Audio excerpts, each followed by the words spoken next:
పాకిస్తాన్లో ఎన్నికల వివాదం కొలిక్కొచ్చిందా? ప్రధానిగా నవాజ్ షరీఫ్ బాధ్యతలు స్వీకరిస్తారా? బిలావల్తో కలిసి సంకీర్ణ ప్రభుత్వం ఏర్పాటుకు అంతా సిద్ధమైందా అంటే అవుననే సమాధానం వస్తోంది. రెండు పార్టీల మధ్య అవగాహన కుదిరిందని, అధికార పంపకాలే తేలాల్సి ఉందని పాకిస్తాన్ వర్గాలంటున్నాయి. పాకిస్తాన్ పగ్గాలు చేపట్టేందుకు నవాజ్ షరీఫ్ సిద్ధమవుతున్నారు. సైన్యం సపోర్ట్ పుష్కలంగా ఉన్న షరీఫ్ బిలావల్ భుట్టో పార్టీతో కలిసి ప్రభుత్వాన్ని ఏర్పాటు చేసుకోవడానికి రంగం సిద్ధం చేస్తున్నారు. ఇరు పార్టీలు ఒక అవగాహనకు వచ్చినట్లు తెలుస్తోంది.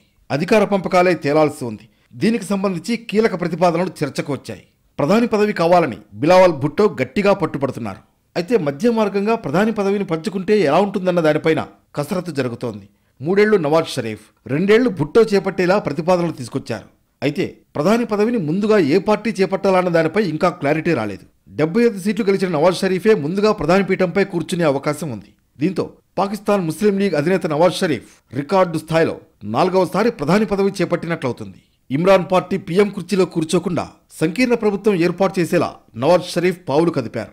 54 సీట్లు సాధించిన బిలావల్ భుట్టోతో ఆగమేఘాల మీద చర్చలు జరిపారు. ఆ ఇద్దరు కలిస్తే 129 సీట్లకు చేరుకుంటుంది.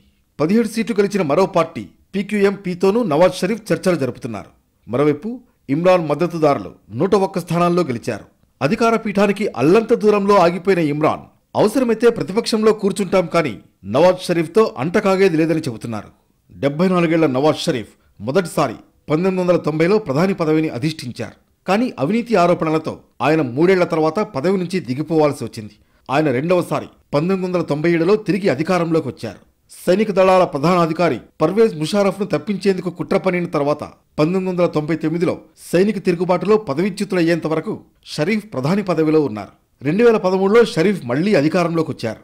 కానీ ఆఫ్షోర్ సంస్థలను నిర్వహిస్తున్నందుకు 2016లో పనామా పేపర్స్లో ఆయన పిల్లల పేర్లు వినిపించడంతో ఆయనపై తిరిగి అవినీతి ఆరోపణలు వచ్చాయి.